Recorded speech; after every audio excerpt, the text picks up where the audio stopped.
Bien, ahora vamos a empezar a revisar las características anatómicas de la faringe.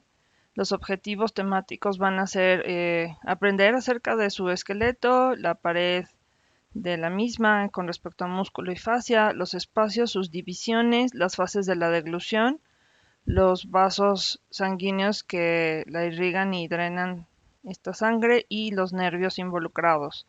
Los objetivos de aprendizaje van a ser estos que pueden revisar en el documento que les envié. Bien, ¿qué es la faringe? ¿Qué hace y dónde se encuentra? Son preguntas que nos tenemos que hacer cada vez que empezamos a estudiar una nueva estructura o un nuevo órgano. En este caso, la faringe es un cilindro o un medio cilindro, sería como una canal tipo, musculofacial que une las cavidades nasal y oral en la cabeza con la laringe y el esófago en el cuello. Ajá, entonces las estructuras que están en la cabeza obviamente son la cavidad nasal y la cavidad oral. Y las que están en el cuello son la laringe y el esófago. Entonces une las estructuras que están en la cabeza con las que están en el cuello. ¿Dónde se encuentra? Desde la base del cráneo, que sería esta. Aquí está la base del cráneo hasta la parte más superior o el inicio pues del esófago a nivel de C6.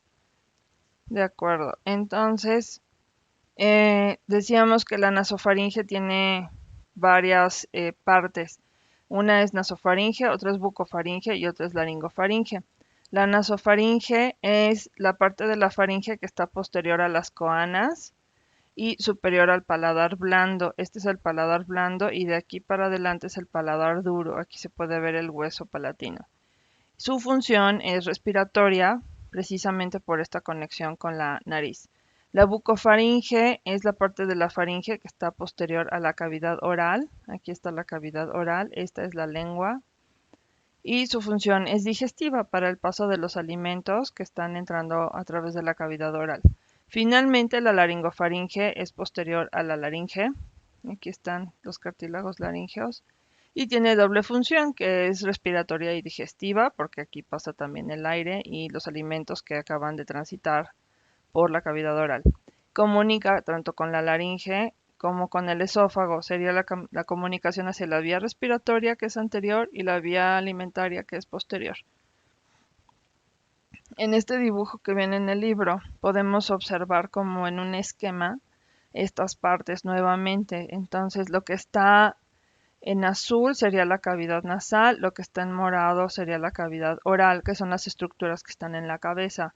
Las que están en el cuello serían la parte de la laringe y la parte del esófago. Y la laringe sería esta que está en verde. Ajá. La nasofaringe que comunica con la cavidad nasal, la orofaringe que comunica con la cavidad oral y la laringofaringe que comunica con la laringe. Otras características que podemos observar son que entre nasofaringe y orofaringe está el istmo faríngeo, del que vamos a hablar ya.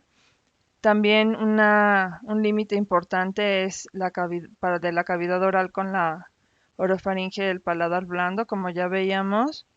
Mm, Y también este nivel de inicio del esófago sería nivel de C6, como ya había comentado. Ok, ahora con respecto a sus relaciones anatómicas, vemos que tiene relaciones anteriores, laterales y posteriores. Eh, las relaciones anteriores serían posterior a un tercio posterior a la lengua y a la cara posterior de la laringe.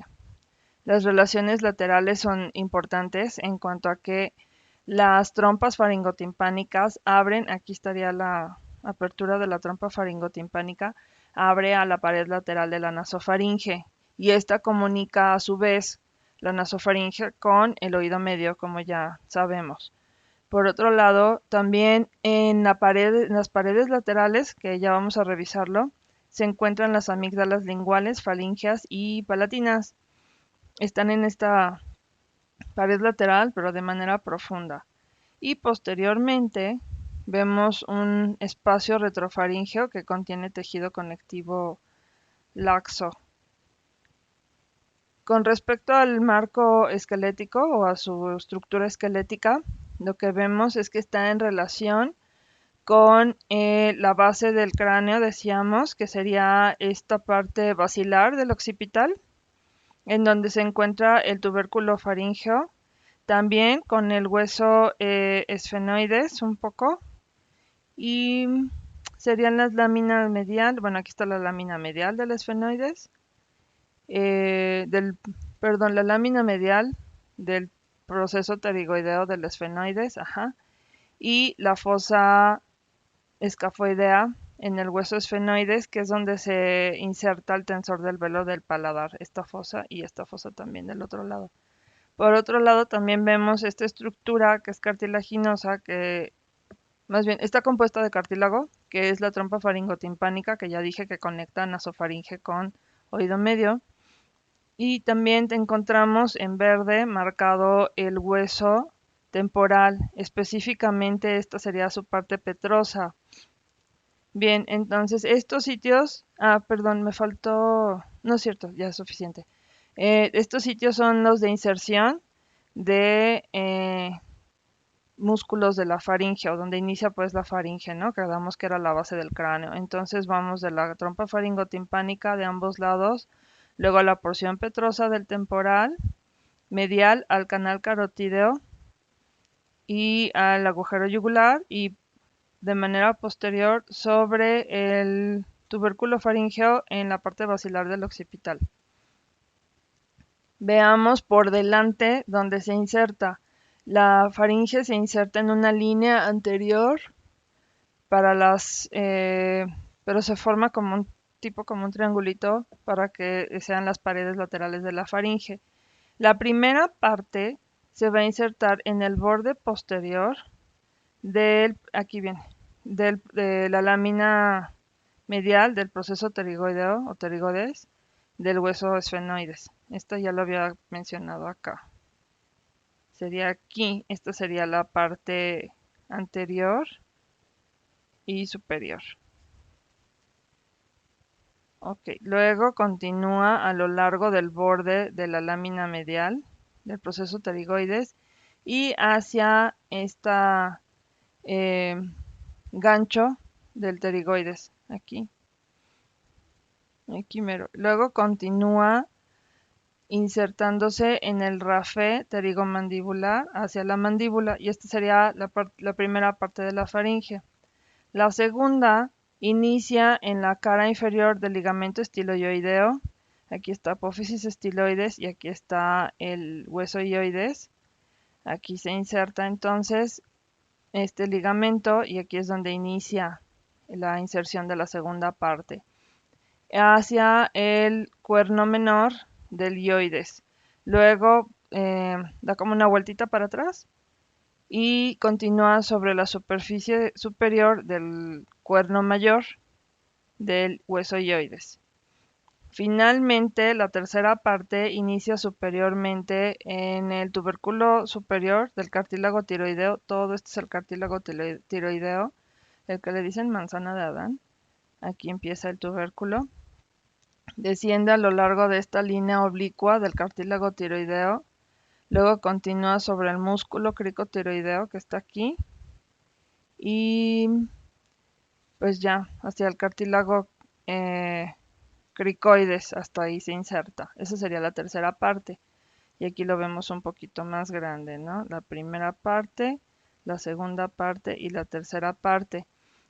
Lo que se inserta aquí es músculo estriado esquelético y fascia, pero como vemos no es una línea continua, lo que quiere decir que se van a empezar a formar espacios, y esos espacios van a ser de entrada y de salida de estructuras desde y hacia la faringe. Aquí podemos ver entonces estos músculos que acabo de decir. Se inserta en la primera parte, en la segunda parte y en la tercera parte. Y esos músculos son en conjunto llamados los constrictores de la faringe.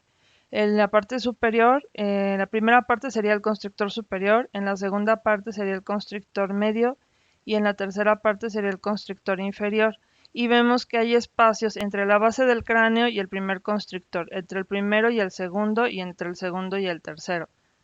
Y sin embargo no son espacios totalmente abiertos, hay fascia que los recubre. Por otro lado, también vemos que en la parte superior se encuentra un esfínter palatofaríngeo del que ya vamos a hablar. Entonces decíamos que tenemos músculos. Ya hablé de los constrictores, es la capa más externa. Sin embargo, también tenemos una capa interna de músculos longitudinales que son el palatofaríngeo, el estilofaríngeo y el salpingofaríngeo. Bien, yo creo que me detengo aquí y sigo hablando de los músculos en el siguiente